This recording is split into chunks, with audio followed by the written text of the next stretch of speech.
expert Dr. Bailey Bosch joins us now. Thank you for your time, Bailey. Thank you. Viewers are raising their concerns over this. Karen Raine says, only a matter of time. Was it?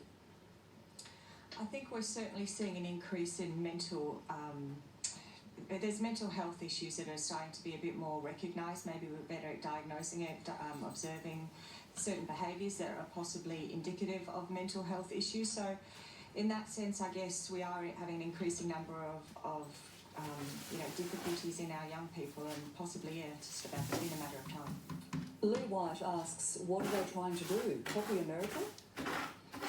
We always come back to that argument, I think, we're in America, so now, this is just going to happen. We're going to have, metal detectors in our schools next. I don't think that that's a helpful conversation. I think we really need to focus on the cause of these issues, getting teen mental health right there in the spotlight, and providing support in the schools that helps with that. So allied health staff on campus is an excellent place to start. We can't always rely on parents finding the support in the public system. We know, even the private sector, as much as you might want to find an appointment, the availability is really, really tight. If we can bring those services onto campus, we can hopefully get these problems early before they escalate to these sort of levels. You've part answered our next question from Terry Moult, who writes, time for security screening for weapons on entry to high school. I think that that's a false sense of security. Our Australian schools are not designed with a one-way in, one-way out, physical design. So it gives kids a sense of, well, if somebody's been screened, then there's no risk once we're on campus. There's nothing to stop anybody using things as a weapon. Ask anyone who's worked in a prison. You can turn anything into a shank, into a sharp instrument. So that's a false sense of security, thinking metal detectors is the solution. Kritika Chitnis Karnavat writes, too scared to send kids to school nowadays.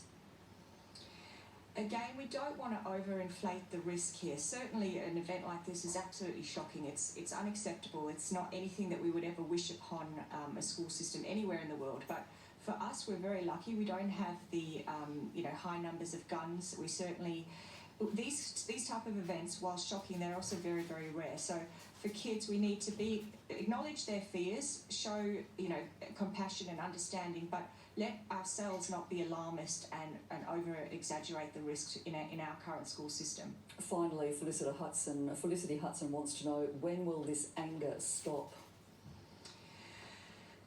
I come back to my first point. We need to start working on teaching kids about emotional regulation. There's nothing wrong with being angry. There's nothing wrong, certainly in the developmental stage of being a teenager. There's going to be a lot of things that they are angry about. That's not the problem.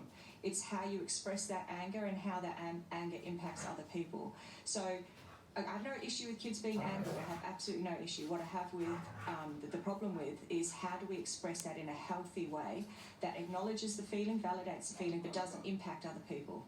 Dr. Bailey Bosch, appreciate your expertise here. Thank you. Hundreds of